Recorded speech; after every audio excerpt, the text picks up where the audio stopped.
अस्सलाम वालेकुम क्लास। हम अपना नेक्स्ट वीडियो लेक्चर जो है वो आज करते हैं। इससे पहले जो हमने टॉपिक किया था वो हमने फ़िज़िकल प्रॉपर्टीज़ के बारे में किया था और उसके बाद हमने इक्वेशन ऑफ स्टेट ड्राइव की, जो कि आइडियल गैस लॉ भी हम इसको बोलते हैं। आज हम पहले प्रॉपर्टीज़ देखेंगे, यानी कि जो हमारी आइडियल गैस जो है उसकी क्या प्रॉपर्टीज़ है, उसको हम आइडियल गैस मॉडल भी बोलते हैं। उसके बाद हम काइनेटिक कैलकुलेशन ऑफ प्रेशर, यानी कि बाय यूजिंग काइनेटिक थ्योरी जो है वो हम प्रेशर की कैलकुलेशन जो है वो करेंगे। ठीक है, तो सबसे पहले अगर हम माइक्रोस्कोपिक यानी कि उसकी मैक्रोस्कोपिक प्रॉपर्टीज़ को नहीं देखें, अगर हम माइक्रोस्कोपिक प्रॉपर्टीज़ के हिसाब से कंसिडर करें या माइक्रोस्कोपिक पॉइंट ऑफ लेवल पे हम डिस्कस करना चाहें, तो जो हमारा मॉडल है यानी कि जो हम आइडियल गैस है उसके लिए कुछ चीज़ें एज्यूम करते हैं। तो ये हमारी अजम्पशंस हैं जिसकी बेस पे हम किसी भी गैस को मॉडल और आइडियल गैस कंसिडर कर सकते हैं। तो हम कह सकते हैं कि ये अजम्पशन है या वो मॉडल है जो हमने डिफ़ाइन किया हुआ है कि कोई सी भी गैस जब आइडियल गैस होगी तो उसमें क्या अजम्पशंस ली गई हैं या क्या प्रॉपर्टीज़ कंसिडर की गई हैं। इसमें नंबर 1 है कि हम गैस को कंसिडर करते हैं कि जो हमारी गैस के जो पार्टिकल्स हैं उनको हम मॉलिक्यूल्स कहते हैं और वो हार्ड पॉइंट मैसेज हैं। ठीक है, पॉइंट मैसेज हैं, हार्ड मॉलिक्यूल्स है ना। ठीक है, तो स्ट्रॉन्ग फोर्सेस से जो एटम्स हैं वो जुड़े हुए हैं। अच्छा, उसके बाद हमारे जो मॉलिक्यूल्स हैं वो रैंडम मोशन में होते हैं, क्योंकि गैस में हमें पता है कि पार्टिकल रैंडमली मूव कर रहे होते हैं और वो न्यूटन्स के जो लॉज ऑफ मोशन है उसको ओबे करते हैं। ठीक है, अच्छा जी, थर्ड पॉइंट हमारा ये है कि जो नंबर ऑफ़ मॉलिक्यूल्स होंगे वो ज़्यादा होते हैं गैस के अंदर। जो भी हम वॉल्यूम कंसिडर करें उसमें नंबर ऑफ़ मॉलिक्यूल ज़्यादा होंगे तो वो आपस में क्या करेंगे, एक दूसरे के साथ भी कोलिजन्स करेंगे और जिस कंटेनर में या जिस सिलेंडर में आपने उसको फिल किया हुआ है वो उसकी वॉल्स के साथ भी वो जो है वो कोलिजन्स करेंगे। ठीक है, और जब वो ज़ाहिर है कोलिजन करेंगे आपस में एक दूसरे के साथ कोलिजन करेंगे और with the walls of the container वो कोलिजन करेंगे। तो इस कोलिजन की वजह से उनकी जो वेलोसिटी है वो चेंज हो सकती है डायरेक्शन में भी और मैग्नीट्यूड में भी। ठीक है, तो लेकिन हम ओवरऑल ये कहेंगे कि जो मॉलिक्यूलर वेलोसिटीज़ हैं उनकी जो डिस्ट्रीब्यूशन है और जो रैंडम मोशन है वो उसकी मेंटेन रहती है। ठीक है, उसके बाद जो वॉल्यूम है मॉलिक्यूल बहुत हम स्मॉल पार्टिकल कंसिडर करेंगे, उसका वॉल्यूम बहुत स्मॉल कंसिडर करेंगे as compare with the volume of the gas, यानी कि जिस सिलेंडर में या जिस ऑब्जेक्ट में हमने उस गैस को कंटेन किया हुआ है उसके मुकाबले में, उसके वॉल्यूम के मुकाबले में जो मॉलिक्यूल का जो वॉल्यूम है वो बहुत स्मॉलर होगा। ठीक है, अच्छा, इसके अलावा हम कहते हैं कि जब आप किसी भी गैस को किसी सिलेंडर में या कंटेनर में कंसिडर कर रहे हैं तो हम कहते हैं कि उस पर कोई फोर्सेस जो हैं वो एग्जर्ट नहीं कर रहे, कोई एक्सटर्नल फोर्सेस उस पर नहीं लगा रहे। उसके अंदर सिर्फ वही मॉलिक्यूल्स पे फोर्सेस हैं जो उनकी आपस में कोलिजन की वजह से हैं, या कंटेनर के साथ जब वो कोलिजन करते हैं या आपस में कोलिजन करते हैं तो उसी वक्त उन पे फोर्सेस एग्जिस्ट करती हैं। ठीक है, अदरवाइज़ वो स्ट्रेटली अपने पाथ पे मूव करते रहते हैं। ठीक है, 6 पॉइंट क्या है कि ये जो कोलिजन करते हैं वो एक दूसरे के साथ, ये एक तो ये इलास्टिक कोलिजन है और दूसरा इनकी जो बहुत शॉर्ट टाइम के लिए ये कोलिजन है, यानी कि कोलिजन कोलाइड करते हैं एक दूसरे, ये नहीं कि मतलब टकरा बहुत देर तक स्टे करते हैं, बल्कि फ़ौरन से टकराने के बाद ही अपना पाथ जो है वो चेंज कर लेते हैं। तो जो टाइम ऑफ ड्यूरेशन है वो इनका बहुत स्मॉल है और जो वो स्ट्रेट पाथ में मूव करते हैं या इंडिपेंडेंट पाथ में मूव करते हैं वो टाइम जो है वो इनका ज़्यादा है। ठीक है, तो अब हमने कैलकुलेशन करनी है, तो kinetic calculation of the pressure करना है। ठीक है, तो उसके लिए इस डायग्राम को हमने फोकस करना है। ठीक है, ये हमारे पास एक क्यूबिकल डायग्राम है, इसकी जो साइड्स की लेंथ हम कंसिडर कर रहे हैं, अगर आप देखो क्यूबिकल है तो ये साइड की लेंथ जो है वो भी हम इसकी L कंसिडर कर रहे हैं, और अगर हम ये साइड इसकी कंसिडर कर लें तो भी इसकी लेंथ जो है वो हम L कंसिडर कर रहे हैं, ये x डायरेक्शन, y और z। ठीक है, तो लेट सपोज हम कंसिडर करते हैं अपना कोई मॉलिक्यूल जो है वो यहाँ पे एग्जिस्ट कर रहा है, ये इसका A2 साइड हमने कंसिडर कर लिया और A1 साइड कंसिडर कर लिया। तो ये जो पार्टिकल है, जो मॉलिक्यूल हमने जिसका मैस m कंसिडर किया है, तो उसकी इस डायरेक्शन में जो वेलोसिटी होगी वो उसकी vy डायरेक्शन में होगी, जो y डायरेक्शन vx होगी, जो y डायरेक्शन में इसकी वेलोसिटी होगी इसको हम vy बोलेंगे, और जो z डायरेक्शन में इसकी वेलोसिटी होगी वो उसे हम z बोलेंगे। ठीक है। अब हम ये कहते हैं कि जो एरिया है, अगर आप इस साइड का किसी भी एक साइड का एरिया चेक कर लें, इसकी इस साइड की लेंथ भी जो है वो L है और ये भी लेंथ L है, तो इसका जो एरिया होगा वो L स्क्वायर होगा। ठीक है, लंबाई इंटू चौड़ाई जो है वो इसका एरिया जो है वो L होगा। ठीक है जी। अब जो गैस मॉलिक्यूल हमने जनरली अगर हम कहें तो जो गैस मॉलिक्यूल है, जो उसकी गैस मॉलिक्यूल की जो वेलोसिटी है वो v है, लेकिन यहाँ पे हम उसको उसके रेक्टेंगुलर कंपोनेंट्स में रिजॉल्व कर रहे हैं, क्योंकि हमारा पार्टिकल एक डायरेक्शन में नहीं बल्कि वो रैंडमली फ्रीली मूव कर सकता है किसी भी डायरेक्शन में, तो इसलिए हम उसके जो वेलोसिटी कंपोनेंट कंसिडर करते हैं वो vx, vy और vz जो है वो कंसिडर करते हैं। ठीक है।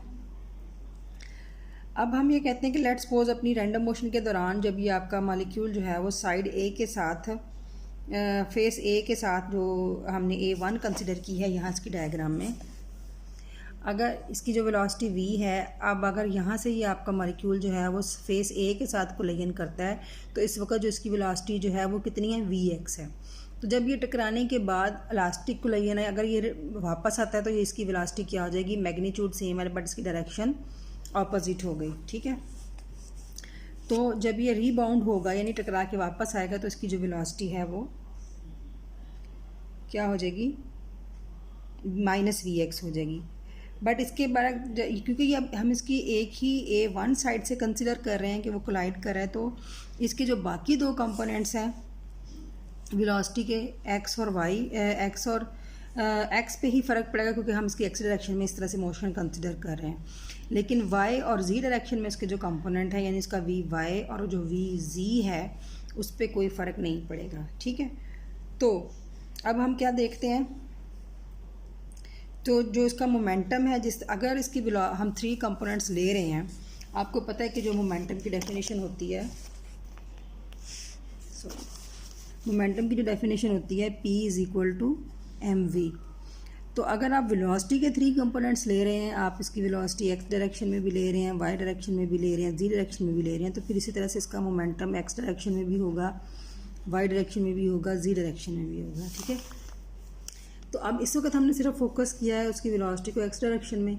तो जब एक पार्टिकल आपका यहाँ से A2 साइड पे आपने इसे कंसिडर किया और वो स्ट्राइक करता है जाके A1 से, और यहाँ से रीबाउंड होके वो वापस आया, पहले vx वेलोसिटी थी और उसके बाद उसकी -vx, तो मोमेंटम किस पे डिपेंड करता है, वेलोसिटी पे डिपेंड करता है। अगर उसकी वेलोसिटी रीबाउंड होने के बाद चेंज हुई तो इसका मतलब उसका मोमेंटम भी चेंज हुआ। अब अगर हमने ये कहा कि x डायरेक्शन में इसकी वेलोसिटी चेंज हुई तो उसका मोमेंटम भी जो x डायरेक्शन में है वो चेंज होगा। इसके बाद उसका y और z डायरेक्शन में ना वेलोसिटी चेंज होगी और ना ही उसका मोमेंटम। ठीक है जी। तो अब चेंज इन मोमेंटम किसके इक्वल होता है, final momentum minus initial momentum. तो फाइनल मोमेंटम क्या है, उसका mv होता है, लेकिन उसकी उस वक्त वेलोसिटी क्या थी, -vx फाइनली, तो ये -mvx हो गया और माइनस इनिशियल कितना उसका mvx, तो ये बन गया आपका -2mvx। ठीक है। अब क्योंकि हमने बोला कि इसका जो आपकी कोलिजन है ये प्योरली इलास्टिक कोलिजन है, तो इसलिए इसका मोमेंटम क्या होगा, वो कंजर्व होगा। ठीक है।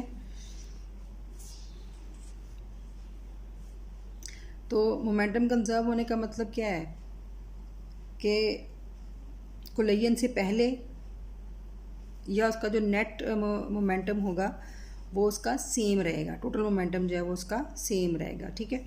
तो मोमेंटम जो आपने इम्पार्ट किया टू द फेस ए वो 2mvx है। ठीक है। ये जो कंजर्वेशन अगर आप कह रहे हैं तो momentum imparted to face A1 और जो उसका फाइनल जो आपने दिया और जो रिएक्शन में मिला, ठीक है, ये इम्पार्ट किया था A1 की तरफ और जो आपको रिटर्न में फाइनल मोमेंटम चेंज मिला वो ये मिला, तो ये must be equal to total जो है वो 0 के इक्वल होना चाहिए। ठीक है। तो आपने नेट मोमेंटम जो इसका मतलब कितना दिया था वो +2mvx, अगर आपको रिटर्न में -2mvx मोमेंटम मिल रहा है तो जो आपने दिया था A1 को कोलिजन करने से पहले जो इम्पार्ट किया उसको, तो वो आपका +2mvx हो गया। ठीक है जी।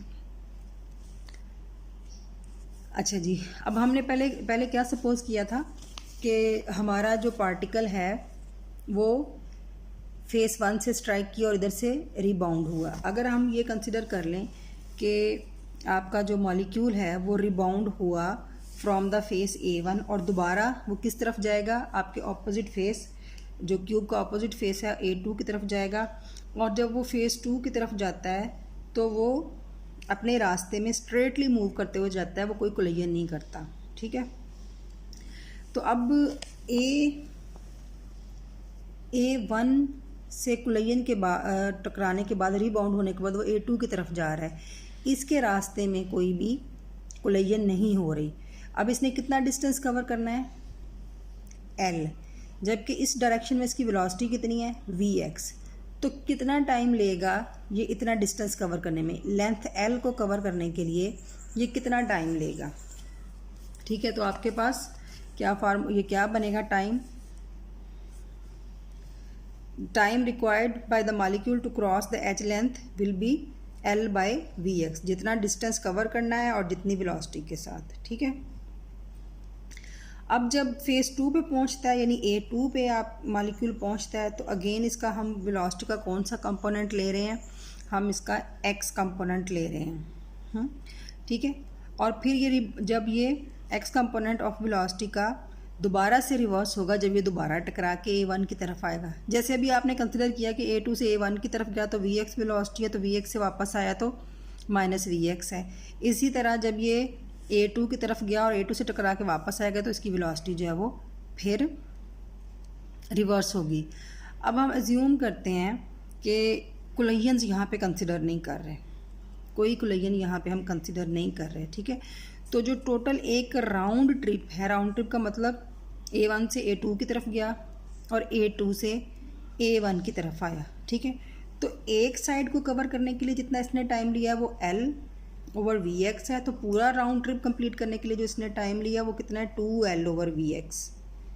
ठीक है, तो हम कह सकते हैं कि 2L over Vx is the time interval between two successive collision with face A1 से A2 की तरफ और A2 से वापस A1 की तरफ।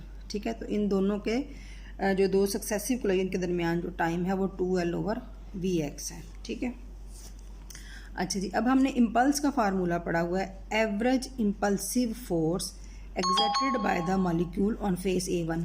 इम्पल्सिव फोर्स क्या है कि strong force for short time, small time के लिए जो हम स्ट्रॉन्ग फोर्स लगाते हैं उसको हम इम्पल्सिव फोर्स कहते हैं। ठीक है, तो average impulsive force exerted by the molecule on face A1 क्या फार्मूला होता है, total momentum transfer to A1, जो आपने टोटल मोमेंटम ट्रांसफ़र किया था, हमने पीछे निकाला वो कितना था, टोटल मोमेंटम जो हम A1 फेस को ट्रांसफ़र हुआ वो कितना था, 2mVx, और time interval between successive collisions. ठीक है, तो इम्पल्सिव फोर्स को हम Fx से रिप्रेजेंट करें क्योंकि x डायरेक्शन में अप्लाई करें तो Fx, तो 2mVx ओवर 2Lvx, ये एक टोटल ट्रिप का जो सक्सेसिव कोलिजन का जो टाइम है। ठीक है, तो यहाँ से 2 आपका 2 से कैंसिल हो जाएगा, Vx आपका ऊपर जाएगा तो mVx स्क्वायर हो जाएगा और नीचे आपके पास L बन जाएगा। तो ये आपकी Fx जो है वो टोटल एवरेज इम्पल्सिव फोर्स जो कि फेस A1 पे लगी। ठीक है, तो अब ये तो है हमने एक मॉलिक्यूल की बात की, total impulsive force exerted on face A1 और the rate at which momentum is imparted to face A1। इसको हम इम्पल्सिव फोर्स भी बोलते हैं और क्या बोलेंगे, rate at which momentum is imparted to face A1 by all. ठीक है, ये सिंगल के लिए हमने यूँ डिफाइन किया। अगर हम तमाम जो मॉलिक्यूल्स हैं गैस के अंदर जितने मॉलिक्यूल्स के लिए निकालना चाहें तो यहाँ पे हम सिर्फ एक की बात कर रहे हैं, एक डायरेक्शन में बात कर रहे हैं और एक मॉलिक्यूल की बात कर रहे हैं। एक मॉलिक्यूल के लिए इम्पल्सिव फोर्स या rate of impart of momentum जो है उसकी ये डेफिनेशन है। अगर हम एक्स डायरेक्शन में तमाम मॉलिक्यूल की एक्स डायरेक्शन कंसिडर कर लें तो जो आपके पास Fx क्या आएगा, वो क्या आएगा, mv1x², mv2x², यानी तमाम मॉलिक्यूल लेकिन डायरेक्शन उनकी x ही। ठीक है, अब हमारे पास फोर्स आ गई है तो अब हमारे पास प्रेशर निकालना जो है, क्योंकि हमारा टॉपिक क्या है, kinetic calculation of the pressure. तो फोर्स आ गई तो अब हम इससे प्रेशर निकाल सकते हैं। फोर्स एक्सर्ट, प्रेशर की डेफिनेशन क्या होती है? वैसे हम इसको बोलते हैं फोर्स पर यूनिट एरिया, तो यहाँ हम बोलेंगे force exerted normally on face A1 per unit area, ठीक है, उसको हम प्रेशर बोलेंगे, ठीक है। तो pressure is equal to normal force over area of face A1। तो फोर्स आपने कौन सी लगाई है उस पर? Fx, इम्पल्सिव फोर्स, और एरिया मैंने आपको बिल्कुल स्टार्ट में बताया, फेस A का या फेस A2 का एरिया जो है वो क्या है? L square. तो यहाँ पे हम पीछे से जो अभी ड्राइव किया है Fx का फार्मूला वो क्या था? तमाम मॉलिक्यूल्स के लिए mv1x square plus m2 and so on, ये उसका फार्मूला, और ये आपका एरिया हो गया। तो ये आपका बन गया L क्यूब, ठीक है। तो m यहाँ से हमने कॉमन लिखा m ओवर L क्यूब, तो और ये आप वेलोसिटीज़, ठीक है। वेयर Vx क्या है? x component of the velocity of molecule, जिसको हमने 1 2 3 किस हिसाब से लेबल किया है? फर्स्ट मॉलिक्यूल के लिए, सेकंड मॉलिक्यूल के लिए, थर्ड मॉलिक्यूल के लिए, ठीक है।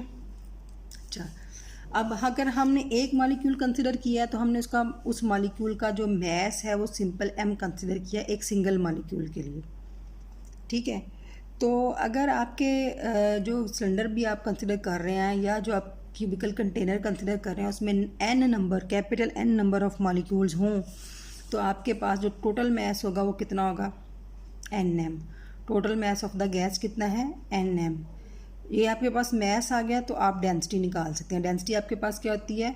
Mess per unit volume. Mess आपके पास क्या है? nm। वॉल्यूम आपके पास कितना है? L cube. तो ये आपके पास क्या आ गई? डेंसिटी ऑफ द गैस, ठीक है। तो ये हम डेंसिटी को डिफाइन कर रहे हैं, इसको एक यानी प्रेशर को डेंसिटी की फॉर्म में लिखना चाह रहे हैं। तो यहाँ पे आपके पास प्रेशर का ये फार्मूला था, ठीक है, ये प्रेशर का फार्मूला है। अगर हम इसको n से मल्टीप्लाई कर दें और n से ही डिवाइड कर दें, कैपिटल N से मल्टीप्लाई कर दें और कैपिटल N से डिवाइड कर दें, तो ये हमारे पास इस फॉर्म में आ जाएगा। n से मल्टीप्लाई किया, n से डिवाइड किया, तो ये तो हमारे पास बन जाएगा एवरेज, ठीक है, और ये हमारे पास बन जाएगी density, mass per unit volume, ये बन गई हमारे पास डेंसिटी, और ये हमारे पास क्या बन जाएगी? जो अगर आप यहाँ से इसको डिफाइन करें तो ये आपके पास एवरेज वेलोसिटी बन जाएगी, ठीक है, एवरेज स्क्वायर वेलोसिटी, ठीक है जी। तो ये आप इसको डेंसिटी की फॉर्म में अगर आपने लिखना है तो आप इसको इस तरह से लिख सकते हैं, ठीक है। अच्छा, अब आपके पास ये हमने सिर्फ एक डायरेक्शन में कंसिडर किया था, एक्स डायरेक्शन में, ठीक है। अच्छा, हम अगर उसकी किसी भी एक सिंगल मॉलिक्यूल के लिए उसके तीनों वेलोसिटी कंपोनेंट की बात करें, किसी भी मॉलिक्यूल के लिए हम उसे कहते हैं कि जो उसकी जो नेट वेलोसिटी होती है किसी भी मॉलिक्यूल की, वो उसके तीनों कंपोनेंट की वेलोसिटी ऐड करके आपके पास आ जाती है, ठीक है। तो अगर हम ये कंसिडर कर लें कि हमारे पास चाओ की जो थ्योरी है और रैंडम मोशन के हिसाब से हम ये कहते हैं कि जो Vx स्क्वायर है, Vy स्क्वायर और ये V, जो तीनों वेलोसिटी कंपोनेंट हैं वो उनकी वो सेम मैग्नीट्यूड की होती हैं, उनकी जो वैल्यूज़ होती हैं वो इक्वल होती हैं, ठीक है।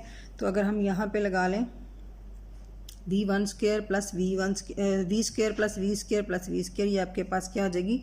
3V square. तो आप यहाँ से Vx स्क्वायर की वैल्यू निकाल सकते हैं 1/3V स्क्वायर, ठीक है। क्योंकि अगर आप ये सारी इक्वल ले लें तो ये इसका लिखने का मतलब ये है, ये आपके पास इस तरह से आ रहा है V square is equal to Vx square plus Vy square plus Vz square. और अगर आप इन सब को कंसिडर कर रहे हैं बाय चाओ थ्योरी और रैंडमाइजेशन कि ये इक्वल हैं, तो फिर V स्क्वायर आपका किसके इक्वल होगा? Vx square plus Vx square plus Vx square. तो V square is equal to 3Vx square, ठीक है। तो Vx आपके पास किसके इक्वल आ जाएगा? 1/3V स्क्वायर, ठीक है। तो आपने यहाँ पे जो Vx स्क्वायर एवरेज है इसको 1/3V स्क्वायर लिख सकते हैं। तो आपका जो प्रेशर का जो फार्मूला है वो मॉडिफाई हो जाएगा 1/3 रो एवरेज V स्क्वायर, ठीक है।